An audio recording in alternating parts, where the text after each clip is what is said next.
Chairman George, yung ICI po, sinabi naman ni Presidente, malapit nang matapos ang buhay.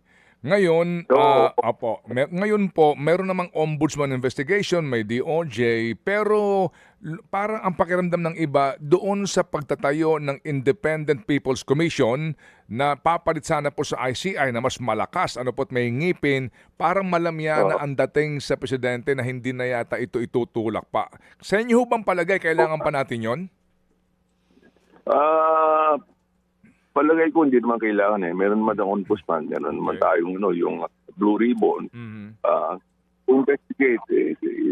It's just parang nade-delay lang itong pero mo, more than 5 months na yung na-expose na SONA pa. Ilan ang taong bayan nakaasahan, sana nga by the end of the year, may mapakita yung sinabi ni President BBM na kung sino tulong, di ba? Hanggang ngayon wala pa. Yung mga iba nakalabas sa bansa, yung passport nila ngayon lang yata na kinancel eh. Opo. Pero mo 4-5 months na. Kaya itong medyo ang negosyante concern, tsaka ito pang mga gamemanship na mga politiko, meron na naman ng impeachment. Opo. Sige po, itong impeachment ngayon, ano po ang effect nito sa kaisipan po ng mga negosyante? Bagamat ito po ay nasa ating saligang batas, no? And this is the right of any citizen na maghain nito. Pero ano effect nito ngayon, itong dalawang na ngayon na impeachment complaint laban kay BBM?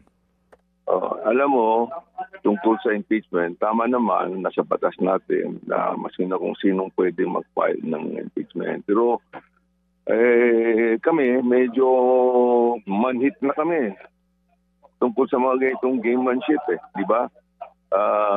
Yung last year, end of the year, meron naman ng pinahayag na yung impeachment ni BP, Sara. All of this, for us Filipinos, sanay na tayo. Ang masama dyan, ang impression ng mga investor o mga foreigners na hindi nila maasahan. Kasi hindi nila alam ito laro-laro lang akala nila, serious ito, mahirap na kinakausap mo yung mga leaders ng bansa natin. Baka ilan buwan, wala na siya. Yan ang impression nila, hindi ba? May impeachment Pero alam natin, hindi mangyari yon. Mga kapatid, brothers and sisters, saan ka pa? Dito na tayo sa totoo. Dito na tayo sa True FM. Mga kapatid, mag-subscribe and follow po kayo sa social media accounts ng True Network PH. Yan po kami. Hanapin nyo lang True Network PH, Facebook, Instagram, YouTube, TikTok, and podcast. Mapa-Apple or Spotify man yan, mahahanap nyo kami. Lahat ng mga napapanood at napapakinggan nyo po sa programa, nasa social media accounts namin yan. So, paano mga kapatid? See you sa social media!